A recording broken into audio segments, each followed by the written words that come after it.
आज का जो हमारा टॉपिक है वो है chapter 2 constitution of criminal codes and offices. Constitution of criminal codes, what does it tell you कि भाई क्रिमिनल कोड्स का पूरा बेसिक स्ट्रक्चर बताएगा ये आपको, कितने तरह के क्रिमिनल कोड्स होते हैं, उन क्रिमिनल कोड्स की हायरार्की क्या रहती है, उस पर जो प्रिसाइडिंग ऑफिसर्स होते हैं वो कौन होते हैं और उनकी क्या हायरार्की रहती है। उसके बाद एंड ऑफिसर्स, यानी कि क्रिमिनल कोर्ट्स में केस कौन लड़ता है, तुम्हारे प्रोसिक्यूटर्स, तो पब्लिक प्रोसिक्यूटर्स, पीपी, एपीपीपी, उन सब के बारे में ये आपको चैप्टर 2 बताएगा। चैप्टर 2 चैप्टर 3 प्री के एग्जाम्स में तो इम्पॉर्टेंट है ही, मेंस में तो बहुत रेयर ही क्वेश्चन बनता है, पर साथ साथ ही आपकी प्रैक्टिकल अंडरस्टैंडिंग के लिए बहुत ज़रूरी है। जैसे कि हमें बचपन से क्या सिखाया जाता है, supreme court, high court, district court, छोटी, मतलब एक लेमैन को क्या पता है, supreme court, high court, district court, बस।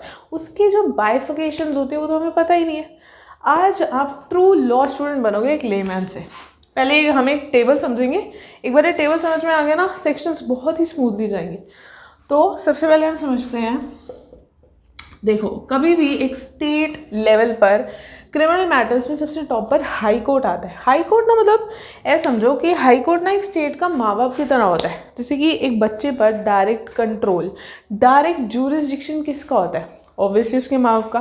दादा दादी भी बीच में आ सकते हैं, लेकिन वो कब आते हैं, जब उन्हें लगता है यार माँ बाप अपना बच्चे के साथ कुछ ज़्यादा ज्यादती कर रहे हैं, राइट। तो जो हमारे सुप्रीम कोर्ट, हमारे दादा दादी हैं, ये बीच में कब आते हैं, मोस्टली रिव्यू रिविजन के एप्लीकेशन के लिए। डायरेक्ट कंट्रोल हाई कोर्ट का बनता है, ठीक है, उसके माँ बाप का।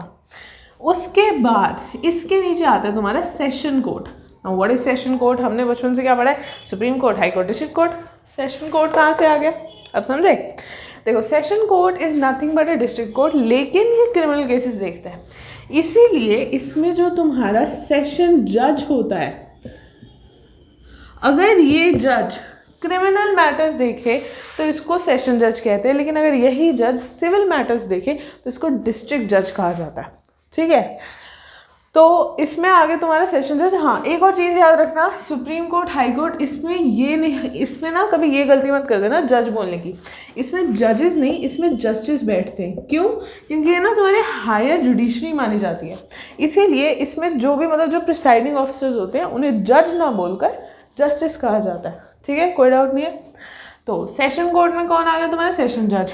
इसके नीचे सेशन जज के नीचे कौन आ गया, एडिशनल सेशन जज, उसके नीचे असिस्टेंट सेशन जज। ये ना ऐसे समझो, जैसे कि सेशन जज कौन हो गया, तुम्हारी क्लास टीचर। एक क्लास की एक ही क्लास टीचर होती है, लेकिन सब्सटीट्यूट टीचर्स कितनी भी हो सकती है, राइट।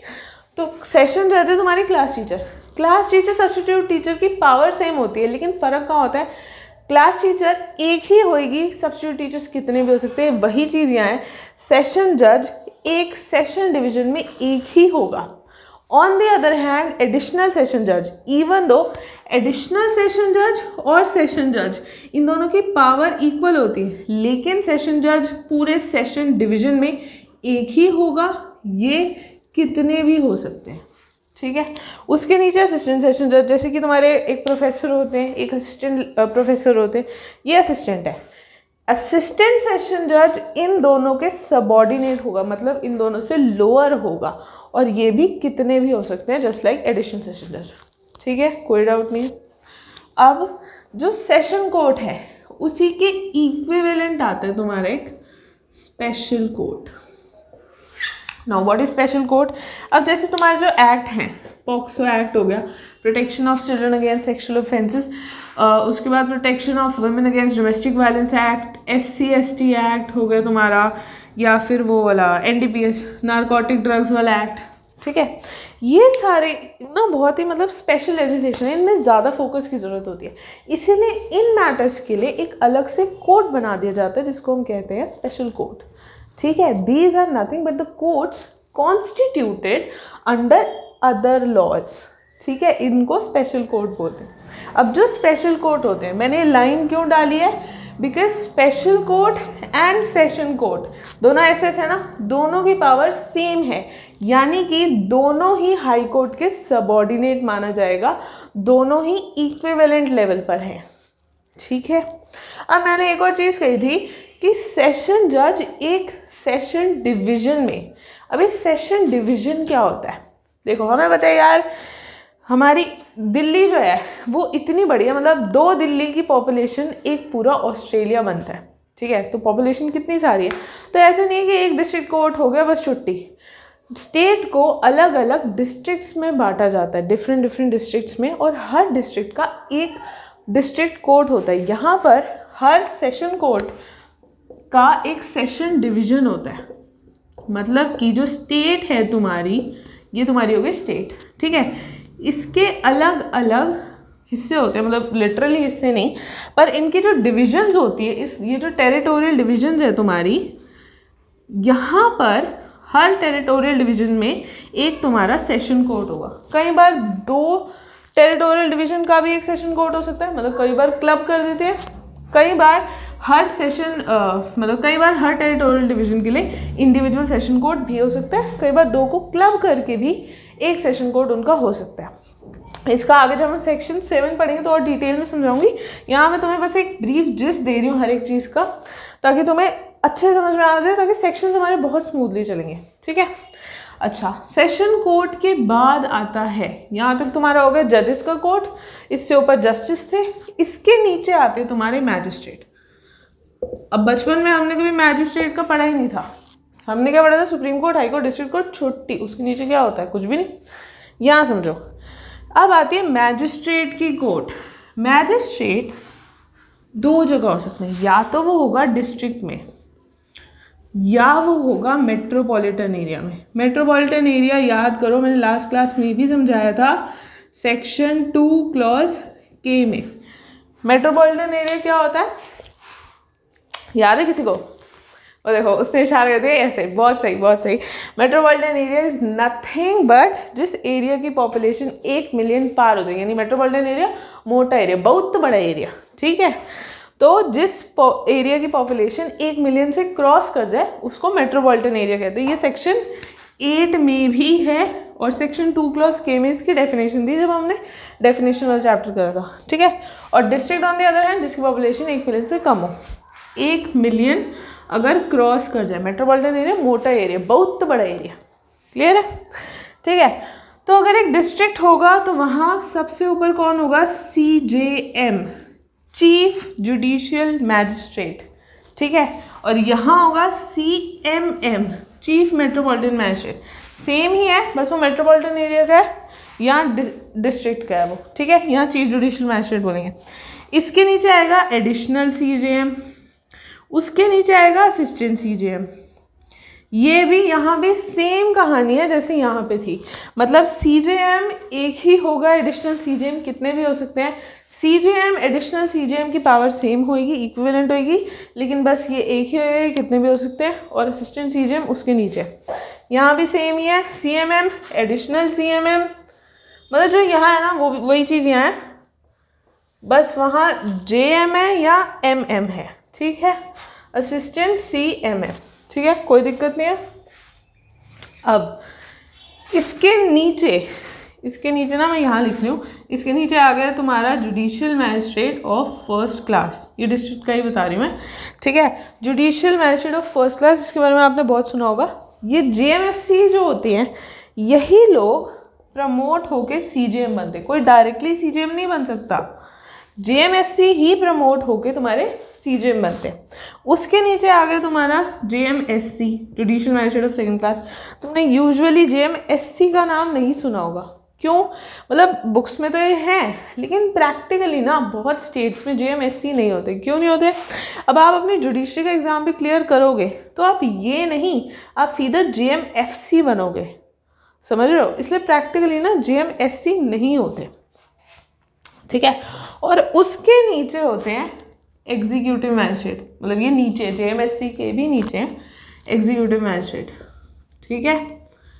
अब एग्जीक्यूटिव मैजिस्ट्रेट मैंने लास्ट क्लास में भी समझाया था, जो नहीं देखी एक बार लास्ट क्लास में यूट्यूब पे है लेक्चर, देख लेना। पर जिन अभी मतलब मैं एक तरीके से ब्रीफ दे रही हूँ जिन्होंने नहीं समझा, ठीक है। देखो, एग्जीक्यूटिव मैजिस्ट्रेट की ओरिजिनल ज्यूरिसडिक्शन नहीं होती, उसकी प्रिवेंटिव ज्यूरिसडिक्शन होती है। एक बार ब्रीफ में ओरिजिनल और प्रिवेंटिव का फ़र्क समझ लेते हैं। एग्जीक्यूटिव मैजिस्ट्रेट प्रिवेंटिव ज्यूरिसडिक्शन, बाकी ये जो सारे हैं इनकी होती है original. Know what is preventive jurisdiction, जैसे कि मान लो ये जो है एग्जीक्यूटिव मैजिस्ट्रेट, ये लोग ना कलेक्टर लेवल के ही होते हैं बेसिकली, ठीक है। तो मान लो इससे पता चलता है कि यार कहीं ना दंगे भड़क सकते हैं, तो ये पहले से ही पुलिस ऑफिसर वहाँ डिस्चार्ज कर देगा, मतलब ताकि शांति बनी रहे। तो पब्लिक ट्रैंक्विलिटी मेंटेन करना, what is tranquility, peace, public peace maintain करना, ठीक है। ये देखना कि लॉ एंड ऑर्डर अच्छे से फॉलो हो रहा है या नहीं, बेसिकली क्राइम होने से पहले उसको प्रिवेंट करना, that is your preventive jurisdiction. On the other hand original jurisdiction, मतलब ये लोग कोई भी केस ले सकते हैं। प्रिवेंटिव जुरिसडिक्शन में इसका काम क्या है, क्राइम प्रिवेंट करना। ये जो आईएएस ऑफिसर्स होते हैं ना, उन्हीं को स्टेट अपॉइंट कर देती है एज एन एग्जीक्यूटिव मैजिस्ट्रेट, ठीक है। तो ये हमने अच्छे से टेबल समझ लिया। अब हम सेक्शन से स्टार्ट करेंगे, बहुत ही स्मूथली चलेंगे, ट्रस्ट मी, बहुत ही ईजिली आपके दिमाग में बैठ जाएंगे और हमें याद करके ही घर जाएंगे, ओके। अब सबसे पहले आता है सेक्शन नंबर 6 तुम्हारा। देखो सभी बच्चे बेयर एक्ट निकाल के बैठ जाओ, क्योंकि आईपीसी वगैरह में तो फिर भी मैं तुम्हें सेक्शन के इंग्रेडिएंट्स लिखवा दूँ और अपनी लैंग्वेज में समझा दूँ, लेकिन जो बेयर एक्ट है हमें उसी के हिसाब से चलना है। ये मैं सिर्फ तुम्हें सेक्शन समझा रही हूँ, सेक्शन तुम्हें याद करना ही पड़ेगा, इसलिए बेयर एक्ट खोल लो, उसी के साथ साथ ये हमारा चलेगा। जिसके पास नहीं है बेयर एक्ट, मैं नीचे लिंक प्रोवाइड किया है सीआरपीसी की बेयर एक्ट का, वो खोल लो स्प्लिट स्क्रीन में, साथ में आराम से देख लो, ठीक है। सेक्शन 6 किसके बारे में बात कर रहा है कि भाई क्लासेस ऑफ क्रिमिनल कोड्स। क्या कह रहा है ये, ध्यान से समझना कि भाई besides high court and courts constituted under law, अब अंडर अदर लॉज। अभी हमने स्टार्टिंग में समझा था कि courts constituted under other laws, भाई स्पेशल कोर्ट्स आ गया, एनडीपीएस, पॉक्सो, ये क्या है, अदर लॉज है तुम्हारे। तो इनके अंडर जो कोर्ट्स कॉन्स्टिट्यूटेड है, ठीक है, उन्हीं के बारे में बात कर रहा है कि हाई कोर्ट और courts constituted under other laws, मतलब ये तो है ही, ऐसा नहीं ये नहीं है, हाई कोर्ट्स और स्पेशल कोर्ट्स तो हैं ही, इनके अलावा हायरार्की ऑफ कोर्ट क्या होगी, सबसे पहले क्या आ गया तुम्हारा सेशन कोर्ट, ठीक है। उसके बाद अगर तुम्हारा वो है डिस्ट्रिक्ट है तो JMFC judicial magistrate of first class, देखो पहले सेशन कोर्ट, उसके बाद जेएमएफसी, अगर मेट्रोपॉलिटन एरिया तो एमएम, ठीक है, उसके बाद जेएमएससी, उसके बाद एग्जीक्यूटिव मैजिस्ट्रेट, ठीक है। अब तुम लोग सोच रहे हो कि भाई यार सेक्शन 6 में तो इतना कुछ है नहीं, हमने टेबल में तो और ज़्यादा बाइफिकेशन समझी थी, सेक्शन 6 में कुछ नहीं है, इसीलिए मैंने पहले टेबल समझाया था, वरना मैं सीधे सेक्शन 6 पे स्टार्ट करती। यहाँ बहुत ही ब्रीफ बेसिक जिस दिया हुआ है, यहाँ इनकम्प्लीट वर्जन है, इसलिए मैंने वो पहले टेबल समझाया, लेकिन आगे जब हम सेक्शंस करेंगे वो बाइफिकेशन उसके अंदर ही आएंगी, ठीक है।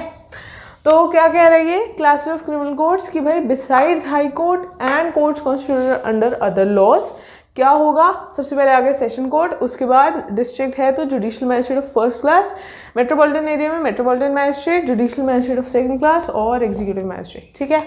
उसके बाद आता है हमारा सेक्शन नंबर 7, इसको ना हम सेक्शन 9 सब सेक्शन 1 से समझेंगे। वैसे एक बार ना ये भी समझ लो, एक बच्चे ने मुझसे पूछा था सबसेक्शन और क्लॉज में क्या फ़र्क होता है।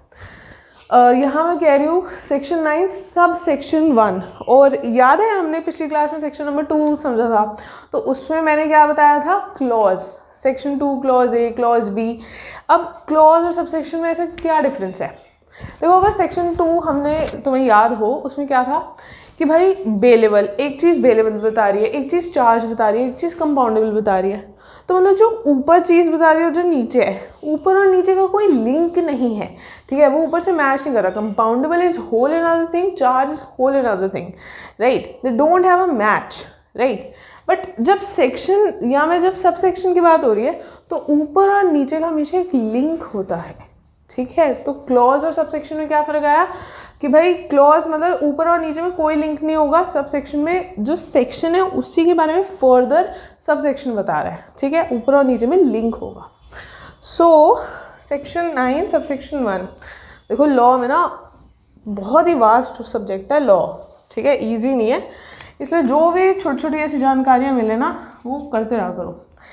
तो coming back, section 9 sub section 1 क्या कहता है कि भाई हर सेशन डिवीज़न के लिए एक सेशन कोर्ट एस्टैब्लिश होगा।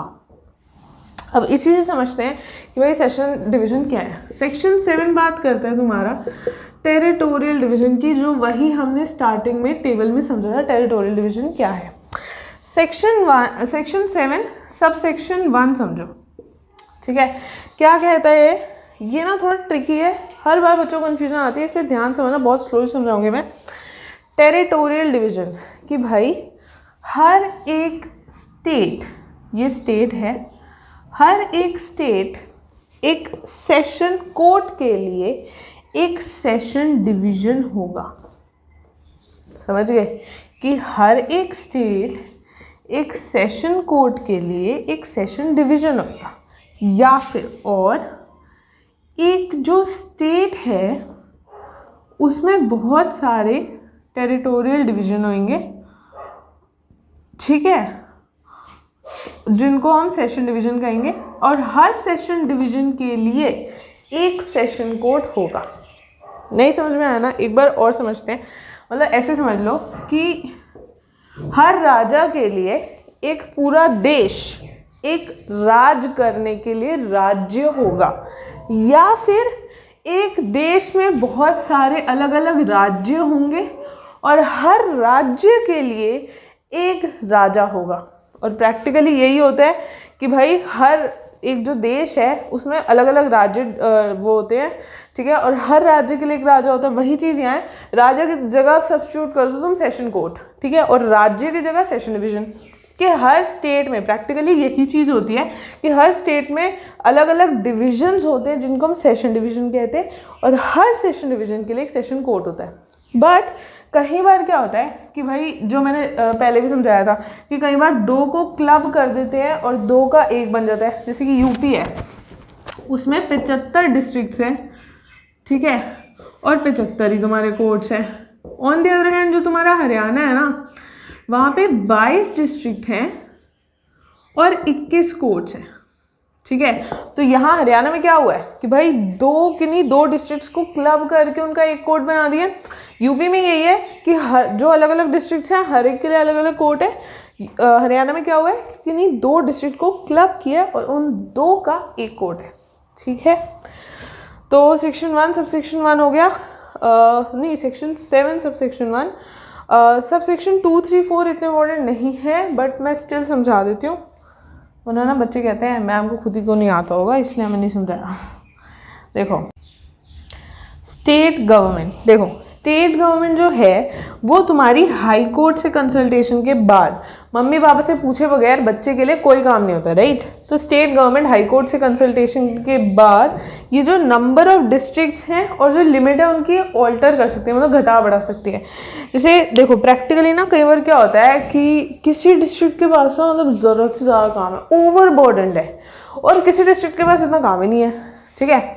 तो जिसके पास ना ज़रूरत से ज़्यादा काम है, इसके पास बहुत सारा काम है, इसके पास कुछ भी नहीं है, मतलब खास काम नहीं है, तो इसकी वो क्या कहते हैं लिमिट ऑल्टर करके यहाँ तक थोड़ी एक्सटेंड करेगी ताकि इसका जो ओवर बर्डन्ड है उसका थोड़ा बर्डन कम हो जाए और जो अंडर बर्डन्ड है उसको थोड़ा काम मिल जाए, ठीक है, इक्विलिब्रियम करने के लिए बेसिकली, राइट। नेक्स्ट जो स्टेट वही सेम चीज़ है कि स्टेट गवर्नमेंट हाई कोर्ट से कंसल्टेशन के बाद जो डिस्ट्रिक्ट्स हैं उनको फर्दर डिवाइड कर सकती है सब डिवीजन यानी तहसील में, और उनके भी नंबर और लिमिट्स वो ऑल्टर कर सकती है यानी घटा बढ़ा सकती है।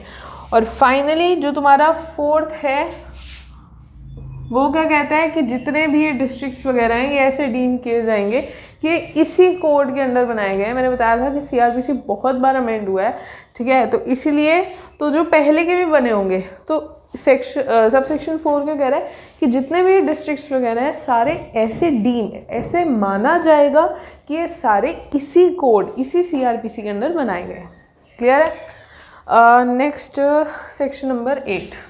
सेक्शन नंबर 8 मेट्रोपॉलिटन एरिया के बारे में बात करता है। मेट्रोपॉलिटन एरिया मैंने बताया था बहुत बड़ा एरिया, वो एरिया जिसकी पॉपुलेशन 1 मिलियन क्रॉस कर जाए वो होता है मेट्रोपॉलिटन एरिया। तो सबसेक्शन 1 क्या कह रहा है कि स्टेट गवर्नमेंट नोटिफिकेशन के थ्रू किसी एरिया को मेट्रोपॉलिटन एरिया डिक्लेयर कर सकती है उस दिन से जिस दिन से उसकी पॉपुलेशन 1 मिलियन क्रॉस कर जाए, राइट। नेक्स्ट रब करना ही पड़ेगा यार। अब देखो नेक्स्ट क्या कह रहा है कि भाई जितनी भी तुम्हारी प्रेसिडेंसीज हैं उनको ऐसा डीम करा जाएगा कि वो मेट्रोपॉलिटन एरिया है। तुम्हारी प्रेसिडेंसीज कौन सी होगी, जैसे मद्रास हो गई, कैलकटा, ठीक है, बॉम्बे, इन सबको जिस दिन से कोड आया है, यानी कि तुम्हारा कब आया था ये कोड, 1 अप्रैल 1973, उस दिन से ये माना जाएगा कि ये सारी तुम्हारी प्रेसिडेंसीज मेट्रोपॉलिटन एरिया में कन्वर्ट हो जाएंगी। ठीक है, तुम्हारा कि जो तुम्हारी स्टेट गवर्नमेंट है ये नोटिफिकेशन के थ्रू मेट्रोपॉलिटन एरिया की लिमिट्स ऑल्टर कर सकती है, यानी घटा बढ़ा सकती है, लेकिन इसमें एक कंडीशन है।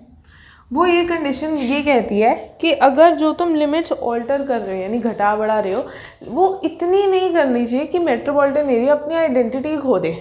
मतलब कि मान लो ना, मैंने एक दाल मखनी बनाई, ठीक है, तो उसमें एक शेफ़ आया कि नहीं यार ये अच्छी नहीं है, मैं इसमें कुछ चेंजेस करूँगा, करो भाई, लेकिन ऐसे चेंजेस मत करना कि वो दाल मखनी से मतलब दाल तड़का बन जाए, समझ रहे हो, कि वो अपनी आइडेंटिटी खो दे। अगर तुम्हें लिमिट्स घटानी बढ़ानी बड़ा करो, लेकिन ऐसा ना करो कि उसकी पॉपुलेशन 1 मिलियन से कम हो जाए। अगर उसकी पॉपुलेशन 1 मिलियन से कम हो गई यानी अब वो मेट्रोपॉलिटन एरिया नहीं रहा, उसने अपनी आइडेंटिटी खो दी। तो यही कह रहा है कि स्टेट गवर्नमेंट ऑल्टर कर सकती है, लेकिन इतना नहीं कि वो अपनी आइडेंटिटी ही खो दे। ठीक है, नेक्स्ट आ गया तुम्हारा कि अगर कोई मेट्रोपॉलिटन एरिया है, ठीक है, और उसकी पॉपुलेशन 1 मिलियन से कम हो जाती है, तो उस डेट को तो उस पर्टिकुलर डेट से स्टेट गवर्नमेंट नोटिफिकेशन निकालेगी and such area will stop. मतलब अब वो एरिया मेट्रोपॉलिटन एरिया नहीं रहेगा। लेकिन यहाँ एक चीज़ में ध्यान दो, यहाँ ये लिखा है कि अगर कम हो जाती है, मतलब अगर खुद से कम हो जाती है, स्टेट गवर्नमेंट नहीं कम कर सकती सब सेक्शन 3 की वजह से, खुद से कम हो जाती है। जैसे कि कोई महामारी आ गई, अभी कोविड आया था, बहुत लोगों की डेथ हुई थी, राइट, ठीक है, तो अगर खुद ही से ही कम हो जाती है, फ्लड आ जाता है, कुछ भी आ गया, तो उसके लिए सब सेक्शन 4 कि उस पर्टिकुलर डेट से, जब से उसकी पॉपुलेशन 1 मिलियन से कम हो गई, स्टेट गवर्नमेंट वो नोटिफिकेशन निकाल देगी and from such date such area will stop being a metropolitan area. ठीक है, नेक्स्ट, इसका नाम सबसेक्शन 3 इस वाले से लिंक है। ये कह रहा है कि जो स्टेट गवर्नमेंट है वो मेट्रोपॉलिटन एरिया की लिमिट्स ऑल्टर घटा बढ़ा सकती है, हमने यहाँ पढ़ा। तो अगर सबसेक्शन 5 का कह रहा है कि जो भी तुम घटा बढ़ा रहे हो, उससे उस घटाने बढ़ाने से जो पहले से इंक्वायरी, इन्वेस्टिगेशन, ट्रायल, ये सब जो चल रहा था, मतलब कोई भी जुडिशियल प्रोसीजर चल रहा था, वो मेट्रोपॉलिटन एरिया के हिसाब से चल रहा था। तो अब अगर स्टेट गवर्नमेंट ने वो लिमिट्स घटा बढ़ा भी दी है, तो इन सब पर कोई फर्क नहीं आएगा, लेकिन वो सारे कब होने चाहिए जो घटाने बढ़ाने से पहले के हैं। अब जो नए आएंगे उस पर तो असर होगा, जो पुराने चल रहे हैं इन पर कोई असर नहीं हो रहा है। ये सबसेक्शन 5 कह रहा है। नेक्स्ट आता है सेक्शन नंबर 9। देखो, सेक्शन नंबर 6 से लेकर 8 तक ना तुम्हारे जनरल के बारे में बात कर रहे थे, ठीक है, जनरल प्रोविजंस थे इसमें। सेक्शन नंबर 9 से लेकर 10 तक तुम्हारे सेशन कोर्ट के बारे में बात करता है। उसके बाद 11 से 15 तुम्हारी बात करता है जुडिशियल मैजिस्ट्रेट की, ठीक है, यानी डिस्ट्रिक्ट में जो मैजिस्ट्रेट हैं। उसके बाद तुम्हारे आते हैं 16 से लेकर 19, 16 से 19 किसके बारे में बात करता है, मेट्रोपॉलिटन मैजिस्ट्रेट, ठीक है। उसके बाद आगे 20 से 23 वो तुम्हारे उसके बारे में बात करता है एग्जीक्यूटिव मैजिस्ट्रेट। और उसके बाद लास्ट में हमने क्या समझा था कि पब्लिक प्रोसिक्यूटर के बारे में, वो 24 से लेकर 25 ए तक है पीपी के बारे में, ठीक है। तो क्या है कि सेक्शन 6 से लेकर 8 तक इसमें थे जनरल प्रोविजन। सेक्शन 9 से लेकर 10 दो ही सेक्शन है, सेशन कोर्ट के बारे में बात करते हैं। 11 से लेकर 15 तक जुडिशियल मैजिस्ट्रेट, 16 से लेकर 19 तक मेट्रोपॉलिटन मैजिस्ट्रेट, उसके बाद 20 से 23 एग्जीक्यूटिव, और फाइनली 24 से 25 से 3 ही है। ये किसके बारे में बात करते हैं, पब्लिक प्रोसिक्यूटर के बारे में, ठीक है। अब आता है section number 9 court of session, ठीक है। इसका हमने सब सेक्शन 1 सबसे पहले ही देख लिया था। क्या कह रही है कि हर सेशन डिवीजन के लिए एक सेशन कोर्ट एस्टैब्लिश होगा, ठीक है। नेक्स्ट भाई, सेशन कोर्ट का जो प्रिसाइडिंग ऑफिसर होगा, अब प्रिसाइडिंग ऑफिसर कौन होता है, मतलब उस कोर्ट का जो इंचार्ज होगा, ठीक है, यानी कि तुम्हारा हो गया सेशन जज, उसको कौन अपॉइंट करेगा, हाई कोर्ट, ठीक है। उसके बाद हाई कोर्ट में ऑल्सो अपॉइंट, हाई कोर्ट और किन्हें अपॉइंट कर सकता है, एडिशनल सेशन जज एंड असिस्टेंट सेशन जज,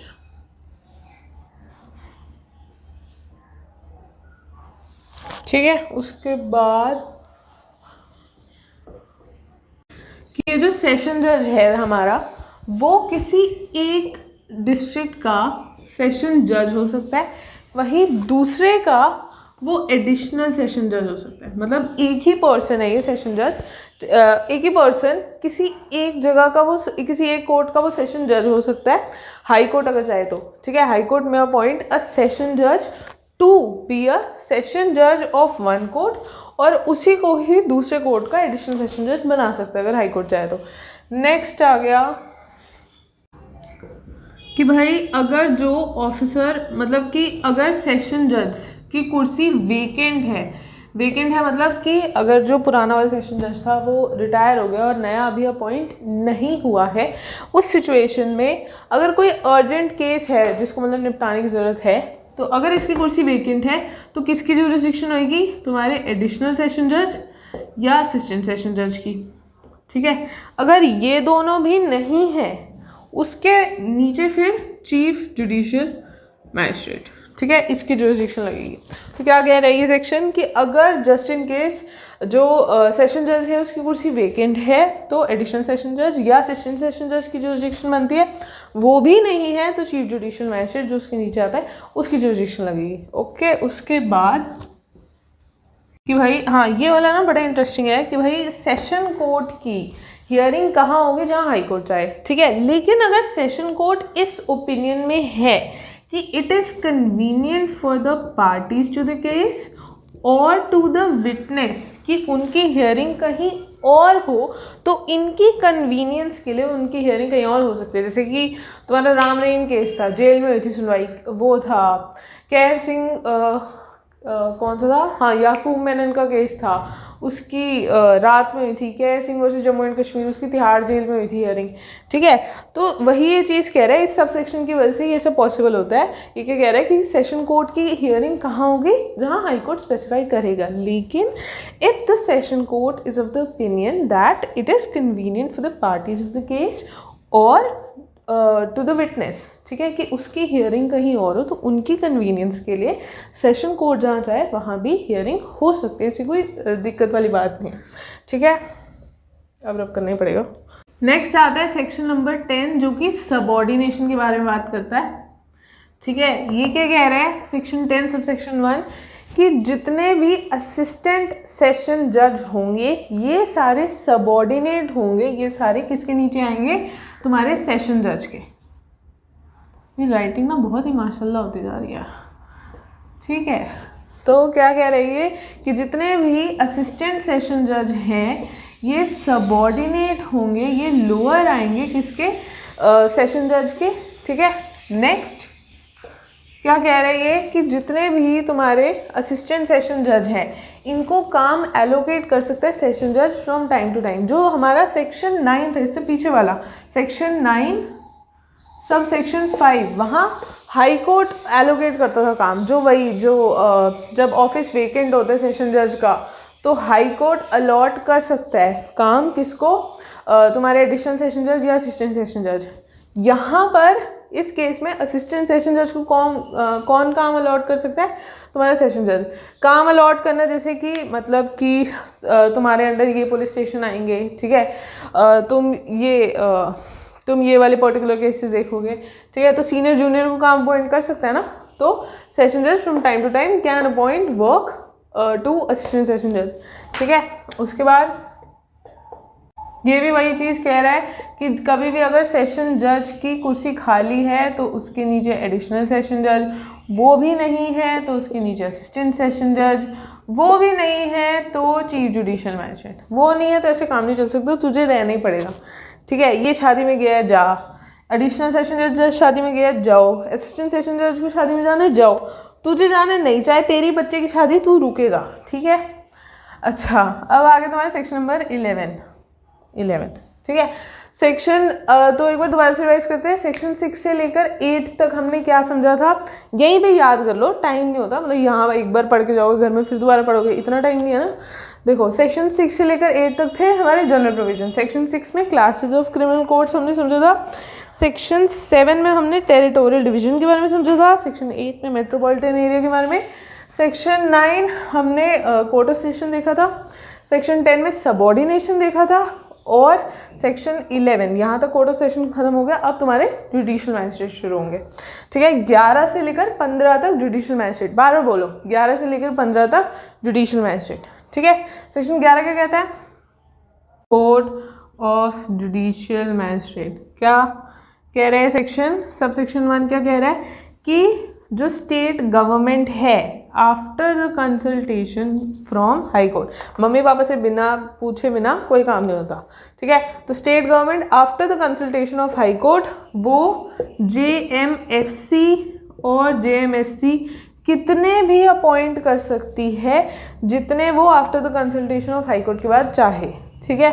तो क्या कह रही है, state government after the consultation of high court कितने भी JMFC और JMSC अपॉइंट कर सकती है, ठीक है। नेक्स्ट इसका प्रोवाइजो कि स्टेट गवर्नमेंट जो वो है वही चीज़, स्टेट गवर्नमेंट हाई कोर्ट से कंसल्टेशन के बाद स्पेशल कोर्ट एस्टैब्लिश कर सकती है फॉर JMFC एंड JMSC। अब यहाँ एक चीज़ ही ध्यान रखना, ये स्पेशल कोर्ट वो नहीं है जो हमने स्टार्टिंग में समझे थे कि courts constituted under other laws, वो नहीं है ये स्पेशल कोर्ट कौन से हैं कि मतलब मान लो कोई एक ऐसा केस है जिस पर ना बहुत ज़्यादा टाइम लग रहा है या जिस पर मतलब थोड़ा और गौर करने की ज़रूरत है, तो उन पर्टिकुलर केस या क्लासेस ऑफ केसेस के लिए state government after the consultation of high court JMFC और JMSC के लिए स्पेशल कोर्ट बना सकती है, और उन स्पेशल कोर्ट में किसी और तुम्हारे जो मैजिस्ट्रेट हैं उनकी जुरिस्डिक्शन नहीं आएगी, ठीक है। मतलब कोई भी और जो मैजिस्ट्रेट है उस लोकल लिमिट्स में उसकी जुरिस्डिक्शन इस स्पेशल कोर्ट में नहीं आएगी, क्लियर है। नेक्स्ट आ गया जो प्रिसाइडिंग ऑफिसर होता है इन कोर्ट्स का वो भी हाई कोर्ट ही अपॉइंट करेगा। और नेक्स्ट कि जो कोई भी मतलब अगर सिविल जज है, ठीक है, जज है, या मैजिस्ट्रेट नहीं बोला मैंने, सिविल जज है, यानी कि तुम्हारा जो डिस्ट्रिक्ट जज है कोर्ट का, उस पर JMFC या JMSC की पावर हाई कोर्ट अगर चाहे तो कॉन्फर कर सकते हैं। क्या हमने समझा कि जो डिस्ट्रिक्ट जज है जो तुम्हारे सिविल केसेस जो देखते हैं वो जज है, उस पर अगर हाई कोर्ट चाहे तो वो JMFC या JMSC की पावर कॉन्फर कर सकता है, ऐसी कोई दिक्कत वाली बात नहीं है, ठीक है। नेक्स्ट सेक्शन नंबर 12, ठीक है। सेक्शन 11 हो गया हमारा, अब आता है 12। Chief judicial magistrate, additional chief judicial magistrate etcetera. मतलब कि क्या कह रहे हैं सब सेक्शन 1 कि हर एक एरिया में मतलब जो हाई कोर्ट है वो एक JMFC को, हर एक डिस्ट्रिक्ट में जो कि मेट्रोपॉलिटन एरिया नहीं है उसमें हाई कोर्ट एक JMFC को प्रमोट करके तुम्हारा क्या CJM बना सकती है। मैंने बताया था स्टार्टिंग में भी कि कोई डायरेक्टली CJM नहीं बनता, JMFC ही प्रमोट होके तुम्हारे CJM बनते हैं। नेक्स्ट कि किसी भी जो तुम्हारा JMFC है उसको प्रमोट करके एडिशनल CJM बना सकती है हाई कोर्ट, ठीक है। और जो एडिशनल CJM है उसकी पावर किसके इक्विवेलेंट होगी, CJM के। मैंने जब स्टार्टिंग में भी हमने समझा था तो यही समझा था कि CJM एडिशनल CJM की पावर इक्विवेलेंट होती है, बस फर्क यही होता है कि एक डिस्ट्रिक्ट में एक ही CJM होगा, एडिशनल CJM कितने भी हो सकते हैं। ओके, नेक्स्ट 3A, नेक्स्ट मैं समझाती हूँ। नेक्स्ट आया 3 सबसेक्शन 3A। क्या कह रहे हैं कि भाई किस हाई कोर्ट जो है वो किसी judicial magistrate of first class को किसी सब डिवीजन में, सब डिवीजन हमने कहाँ पढ़ा था याद करो, सेक्शन 2 क्लॉज V, ठीक है। तो क्या कह रही है, हाई कोर्ट किसी judicial magistrate of first class को किसी सब डिवीजन में sub divisional judicial magistrate appoint कर सकते हैं। एक चीज़ याद रखना कि जो सब डिविजनल होता है, सब डिविजनल मैजिस्ट्रेट तुम्हारा, उसकी पावर JMFC और JMSC उसके नीचे आते हैं, उसकी पावर इन दोनों से ऊपर होती है, ठीक है। क्या कह रहे हैं कि हाई कोर्ट किसी judicial magistrate of first class को सब डिवीजन में के लिए एक sub divisional judicial magistrate appoint कर सकता है और उसको इसकी पावर से रिलीव कर सकता है। नेक्स्ट क्या कह रहा है कि भाई जो subject to general control of CJM, ठीक है, जो एक सब डिविजनल मैजिस्ट्रेट है वो सुपरवाइज कर सकता है किनको, JMFC और JMSC को, मतलब वो बाकी मैजिस्ट्रेट को सुपरवाइज कर सकता है, ऑफ कोर्स एक्सेप्ट तुम्हारे एडिशनल CJM, ठीक है। एडिशनल CJM के अलावा सब्जेक्ट क्या कह रही है कि subject general control of CJM, मतलब कि दादा दादी की सुपरविजन ही रहेगी, लेकिन सब डिविजनल जुडिशियल मैजिस्ट्रेट इनको JMFC और JMSC को सुपरवाइज कर सकता है, एडिशनल CJM को नहीं, ऑफ कोर्स, क्योंकि CJM एडिशनल CJM की पावर्स इक्विवेलेंट है। नेक्स्ट आ गया तुम्हारा सेक्शन नंबर 12, नहीं ये 12 ही तो था, 13, स्पेशल जुडिशियल मैजिस्ट्रेट, ठीक है। हाई कोर्ट अगर चाहे, मतलब अगर सेंट्रल या स्टेट गवर्नमेंट की रिक्वेस्ट पे, ठीक है, हाई कोर्ट अगर चाहे तो किसी ऐसे पर्सन पर पावर कॉन्फर कर सकती है, किसकी पावर, JMFC या JMSC की, ठीक है। और वो पर्सन कौन सा होना चाहिए, जो कि करंटली होल्ड्स, यानी कि प्रेजेंट में जो होल्ड करता है, या हैज़ हेल्ड कोई गवर्नमेंट पोजीशन, ठीक है। खत्म हो गया। क्या कह रहा है ये कि भाई स्पेशल जुडिशियल मैजिस्ट्रेट क्या कह रहा है कि हाई कोर्ट किसकी रिक्वेस्ट के बाद, सेंट्रल गवर्नमेंट या स्टेट गवर्नमेंट की रिक्वेस्ट के बाद किसी ऐसे पर्सन पर JMFC या JMSC की पावर कॉन्फर कर सकता है, कैसे पर्सन पे, जो कि करंटली होल्ड, जो कि अभी करंटली होल्ड कर रहा है प्रेजेंट में, या फिर हैज़ हेल्ड, या कभी प्रीवियसली हेल्ड की है कोई गवर्नमेंट पोजीशन, किसी पर्टिकुलर केस या पर्टिकुलर क्लासेस ऑफ केस। इस रीजन से किसी ऐसे पर्सन को अपॉइंट कर सकता है, लेकिन इसका एक प्रोवाइजो है कि जो ये पर्सन है, ऐसे किसी को तुम ऐसे JMFC या JMSC की पावर नहीं दे सकते। इस पर्सन का लीगल नॉलेज में कोई बैकग्राउंड होना चाहिए, यानी कि इसकी कोई education, qualification, experience, legal background इसका होना चाहिए। बेसिकली ये इसका प्रोवाइजो कह रहा है कि हाई कोर्ट सेंट्रल गवर्नमेंट या स्टेट गवर्नमेंट की रिक्वेस्ट के बाद किसी ऐसे पर्सन को JMFC या JMSC की पावर कॉन्फर कर सकती है, जो कि करंटली होल्ड्स या has held government position, why, for a particular case और particular classes of case. What does the proviso say कि भाई इस पर्सन का लीगल बैकग्राउंड होना चाहिए, मतलब या तो इसको लॉ की कोई नॉलेज होनी चाहिए, एजुकेशन होनी चाहिए, क्वालिफिकेशन कुछ ना कुछ होना चाहिए उसका, ठीक है। नेक्स्ट ये था तुम्हारा फर्स्ट।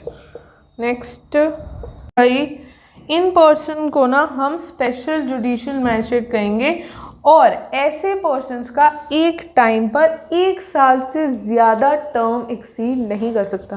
क्या कह रहे हैं कि इन पर्सन्स को हम स्पेशल जुडिशियल मैजिस्ट्रेट कहेंगे और एक टाइम पर इनका 1 साल से ज़्यादा टर्म एक्सीड नहीं करेगा।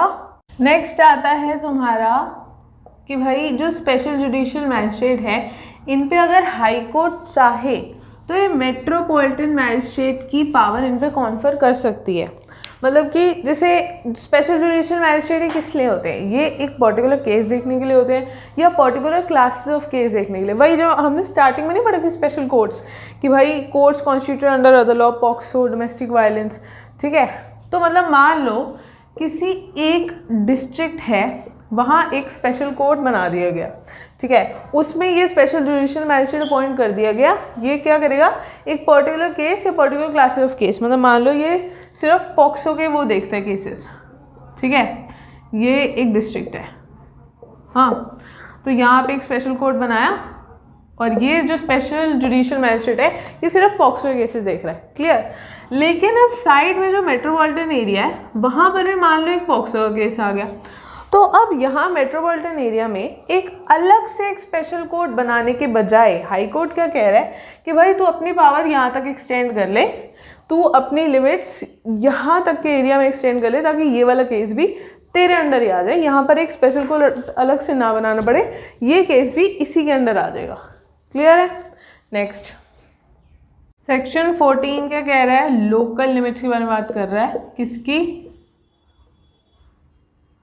ठीक है, local limits of judicial magistrate जो कि अंडर सेक्शन 11 और 13 में अपॉइंट हुए, ठीक है। क्या कह रही है कि जो CJM है लोकल लिमिट्स डिफाइन कर सकता है किन मैजिस्ट्रेट्स की, जो कि सेक्शन 11 और 13 में है। 11 में कौन थे हमारे, जेएमएफसी, जेएमएससी, और 13 में अभी हमने पढ़ा स्पेशल जुडिशियल मैजिस्ट्रेट थे, ठीक है। तो क्या कह रही है, 12 में तो चीफ जुडिशियल मैजिस्ट्रेट खुद ही है, राइट। तो 11 और 13 तुम्हारे जेएमएफसी, जेएमएससी, और 13 में तुम्हारे स्पेशल जुडिशियल मैजिस्ट्रेट, इनकी लोकल लिमिट सीजेएम डिफाइन कर सकता है, ठीक है। Except as otherwise provided in this section, मतलब क्या कह रही है कि अगर अलग से कोई इसमें प्रोवाइजो नहीं दिया हुआ तो ये जो मैजिस्ट्रेट है इनकी लोकल जो लिमिट्स है वो पूरे लोकल एरिया तक एक्सटेंड करेगी, ठीक है। नेक्स्ट भाई, वो मैजिस्ट्रेट जो कि सेक्शन 11, 13 और 18 में अपॉइंट है। 11 में वही तुम्हारे जेएमएफसी, जेएमएससी, ठीक है। 13 में तुम्हारे स्पेशल जुडिशियल मैजिस्ट्रेट, और 18 में आगे बढ़ाऊंगी मेट्रोपॉलिटन मैजिस्ट्रेट। क्या कह रही है ये ना, वैसे इतने इंपॉर्टेंट नहीं है बट फिर भी समझ लो कि अंडर सेक्शन 11, 13, 18 जो मैजिस्ट्रेट अपॉइंट होते हैं, यानी judicial magistrate of first class, जेएमएससी, special judicial magistrate और मेट्रोपॉलिटन मैजिस्ट्रेट, अगर इन्होंने अपनी ज्यूरिसडिक्शन से बाहर, मतलब जिस एरिया तक इनकी पावर होती है उस एरिया से बाहर जाकर भी अगर इन्होंने कोई फैसला सुनाया है तो वहाँ पर भी उन्हें सेम नेम से ही जाना जाएगा। मतलब राजा अगर दूसरे राज्य में भी कुछ कहता है तो वहाँ पर भी उसकी पोजीशन राजा वाली ही होती है, दूसरे राज्य का है फिर भी राजा ही कहेंगे उसको, ठीक है। नेक्स्ट सेक्शन नंबर 15, ये सबऑर्डिनेशन के बारे में बात करता है। सबऑर्डिनेशन ऑफ जुडिशियल मैजिस्ट्रेट, क्या कह रहे हैं सबसेक्शन 1, हाँ क्या कह रहे हैं सबसेक्शन 1 कि हर सीजेएम जो है तुम्हारा वो एक सेशन जज के सबऑर्डिनेट होगा। ऑब्वियसली बात है कि सीजेएम ये मैजिस्ट्रेट है, वो जजेस की कोर्ट है, हर सीजेएम सेशन जज से सबऑर्डिनेट होगा और बाकी जितने भी मैजिस्ट्रेट हैं उन सबसे सुपीरियर होएगा। Next, CJM time to time जो जितने भी उसके मैजिस्ट्रेट हैं उन्हें वो काम डिस्ट्रीब्यूट कर सकता है, जितने भी जुडिशियल मैजिस्ट्रेट है, ठीक है, उनको वो बिजनेस एलोकेट कर सकता है। मतलब कि ये वही चीज़ है, ये वाले पुलिस स्टेशन भाई तुम्हारे अंडर आएंगे, ये वाले केसेस देखने की तुम्हारी पावर है, ये वाले केसेस तुम देखना, तो जो वही सीनियर अपने जूनियर को काम देगा। तो सबसेक्शन 1 क्या कह रहा था कि सीजेएम सेशन जज के सबऑर्डिनेट होगा और बाकी जितने भी जुडिशियल मैजिस्ट्रेट हैं वो सीजेएम के सबऑर्डिनेट होंगे, ठीक है। उसके बाद सीजेएम जुडिशियल मैजिस्ट्रेट को फ्रॉम टाइम टू टाइम काम एलोकेट कर सकता है। उसके बाद सेक्शन 15 तुम्हारा खत्म।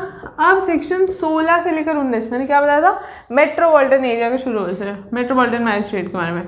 तो एक बार दोबारा रिवाइज करो। सेक्शन 6 से 8 जनरल प्रोविजन, सेक्शन 9 से 10 सेशन कोर्ट, सेक्शन 11 से लेकर 15 तक तुम्हारे जुडिशियल मैजिस्ट्रेट, सेक्शन 16 से लेकर 19 तक मेट्रोपॉलिटन मैजिस्ट्रेट। तो सेक्शन 16 क्या कहता है भाई, court of metropolitan magistrate. First क्या कह रहा है, वही सेम चीज़ है कि state government after the consultation of high court कितने भी मेट्रोपॉलिटन मैजिस्ट्रेट अपॉइंट कर सकते हैं, ऐसी कोई दिक्कत वाली बात नहीं है। फर्स्ट, सेकंड क्या कह रहा है कि इसके जो प्रिसाइडिंग ऑफिसर्स होंगे वही इंचार्ज ऑफ द कोर्ट, कौन इसे अपॉइंट करेगा, high court. Next, metropolitan magistrate का पूरे एरिया में उनका पावर ऑफ जुरिसडिक्शन रहेगा, बहुत ही सिंपल है। नेक्स्ट सेक्शन नंबर 17, ये चीफ एमएम और एडिशनल चीफ एमएम के बारे में बात करता है।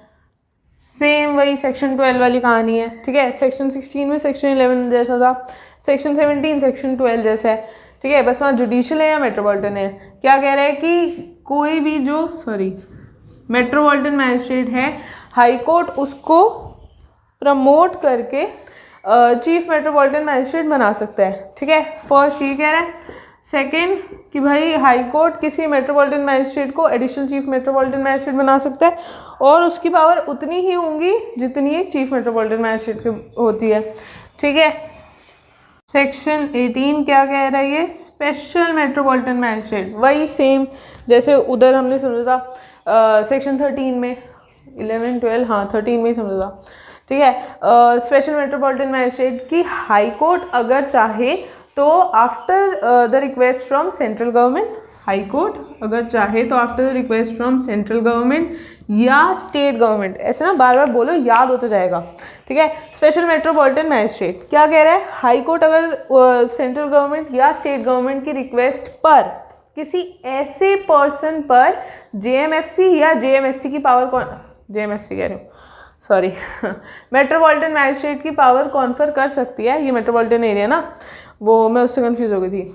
ठीक है, किसी ऐसे पर्सन पर मेट्रोपॉलिटन मैजिस्ट्रेट की पावर कॉन्फर कर सकती है जिसका प्रायर में यानी पास्ट में उसका वो कोई गवर्नमेंट पोजीशन उसने होल्ड की हो या करंटली वो कोई गवर्नमेंट पोजीशन होल्ड करता हो। ठीक है, तो उसके लिए वो एक क्यों वो ऐसा करेगी, एक पर्टिकुलर केस के लिए या पर्टिकुलर क्लासेस ऑफ केस के लिए। क्या हमने समझा कि हाई कोर्ट, स्टेट गवर्नमेंट या सेंट्रल गवर्नमेंट, हाँ स्टेट गवर्नमेंट या सेंट्रल गवर्नमेंट की रिक्वेस्ट के बाद किसी ऐसे पर्सन पर मेट्रोपॉलिटन मैजिस्ट्रेट की पावर कॉन्फर कर सकती है जिसने पास्ट में या करंटली कोई गवर्नमेंट पोजीशन होल्ड करता हो, और उस पर्सन का प्रोवाइजो ये है कि उसको कोई लीगल बैकग्राउंड होना चाहिए, यानी लीगल लॉ की उसको नॉलेज क्वालिफिकेशन होनी चाहिए। ऐसे किसी पर्सन पर पावर कॉन्फर नहीं कर सकते। हम ये पावर क्यों कॉन्फर करते हैं कि एक पर्टिकुलर केस देखने के लिए या पर्टिकुलर क्लासेस ऑफ केस देखने के लिए। ठीक है, अब बोर्ड ड्रॉप करना ही पड़ेगा। नेक्स्ट सबसेक्शन 2 क्या कहता है कि इन लोगों को स्पेशल मेट्रोपॉलिटन मैजिस्ट्रेट कहा जाएगा और इनका एक टाइम पर 1 साल से ज़्यादा इनका टर्म एक्सीड नहीं कर सकता। और थर्ड कि ये जो हाई कोर्ट अगर चाहे या स्टेट गवर्नमेंट चाहे तो एज द केस में भी जो स्पेशल मेट्रोपॉलिटन मैजिस्ट्रेट हैं वो अपने एरिया से बाहर भी जाकर, मतलब जो उनका मेट्रोपॉलिटन एरिया है उससे बाहर भी जाकर वो अपनी पावर एक्सरसाइज कर सकते हैं। वही वो उसके वाला सेक्शन 13 जैसा। ठीक है, उसके बाद ये कौन सा था, हाँ ये सबऑर्डिनेशन के बारे में बात करता है, subordination of chief metropolitan magistrate. ठीक है, क्या कह रहा है ये कि जो सीएमएम और एडिशनल सीएमएम ये किसके सबऑर्डिनेट होंगे, ऑब्वियसली सेशन जज के, और बाकी सारे जितने मैजिस्ट्रेट हैं वो इनके सबऑर्डिनेट होंगे। वही सेम चीज़ है कि जो सीएमएम एडिशनल सीएमएम इन दोनों की पावर क्योंकि सेम होती है ना। ठीक है, ये दोनों सेशन जज के सबऑर्डिनेट होंगे और बाकी जितने भी मेट्रोपॉलिटन मैजिस्ट्रेट हैं वो इनके सबऑर्डिनेट होंगे। क्लियर है, ये द फर्स्ट। नेक्स्ट कि भाई हाई कोर्ट सबऑर्डिनेशन का बताएगा कि भाई जो एसीएमएम है वो सीएमएम के कितने सबऑर्डिनेट होंगे। ठीक है, मतलब कि जो चीफ मेट्रोपॉलिटन मैजिस्ट्रेट है, जो एडिशनल चीफ मेट्रोपॉलिटन मैजिस्ट्रेट हैं, अगर वो सीएमएम के सबऑर्डिनेट होंगे तो कितना उसके नीचे होंगे। ठीक है, नेक्स्ट जो तुम्हारा चीफ मेट्रोपॉलिटन मैजिस्ट्रेट है ये तुम्हारे रूल्स बनाएगा और ये बिजनेस एलोकेट करेगा बाकी मेट्रोपॉलिटन मैजिस्ट्रेट को। वही है कि भाई आपके अंदर ये पुलिस स्टेशन, ये केसेस, ये सब आएंगे तो भाई सीनियर जूनियर को केसेस एलोकेट करेगा। वही है कि भाई सेक्शन 11 से लेके 15 तक याद होंगे ना, 16 से लेके 19 भाई वही सेम चीज़ है, 1-2 सब सेक्शन का फ़र्क है, बाकी सेम कहानी है। ठीक है, बस वो जुडिशियल मैजिस्ट्रेट के बारे में बता रहा है, ये मेट्रोपॉलिटन मैजिस्ट्रेट के बारे में बता रहा है, कोई डिफरेंस नहीं है। नेक्स्ट आ गया तुम्हारा सेक्शन नंबर 20 एग्जीक्यूटिव मैजिस्ट्रेट। देखो सेक्शन नंबर 16 से लेकर 19 तक हमने क्या करा, मेट्रोपॉलिटन मैजिस्ट्रेट। देखो 11 से 15 मतलब कोई एक याद कर लो ना, 11 से 15 या 16 से 19 दोनों में सेम ही कहानी, बस छोटे मोटे डिफरेंसेस होंगे, बाकी मेजरली सेम ही है। बस वहाँ डिस्ट्रिक्ट के बारे में बात कर रहे हैं, मेट्रोपॉलिटन एरिया के बारे में बात कर रहा है। ठीक है, तो अब सेक्शन नंबर 20 आता है। ये क्या कह रहा है एग्जीक्यूटिव मैजिस्ट्रेट कि स्टेट गवर्नमेंट जो है वो किसी भी डिस्ट्रिक्ट में या किसी मेट्रोपॉलिटन एरिया में कितने भी एग्जीक्यूटिव मैजिस्ट्रेट अपॉइंट कर सकती है और उन एग्जीक्यूटिव मैजिस्ट्रेट में से किसी एक को वो डीएम अपॉइंट करेगी, यानी कि तुम्हारा डिस्ट्रिक्ट मैजिस्ट्रेट। ये मतलब वही लोग होते हैं, ये जो डीएम होते हैं ना इन, या डीसीपी जिन्हें आप कहते हो। ठीक है, ये क्या कहा, ये मतलब मेनली ना सिविल एडमिनिस्ट्रेशन के केसेस देखते हैं। ठीक है, जैसे वो लोग होते हैं ये जिन्होंने अभी यूपीएससी क्लियर किया होता है ना, ये वही होते हैं। तो क्या कह रही है कि स्टेट गवर्नमेंट एक डिस्ट्रिक्ट या मेट्रोपॉलिटन एरिया में कितने भी एग्जीक्यूटिव मैजिस्ट्रेट अपॉइंट कर सकती है और उनमें से किसी एक एग्जीक्यूटिव मैजिस्ट्रेट को वो डीएम बना देगी। हर एरिया में, हर डिस्ट्रिक्ट में या हर मेट्रोपॉलिटन एरिया में कोई एक ही डीएम होगा। क्लियर है? नेक्स्ट, ये था तुम्हारा सबसेक्शन 1। Next, state government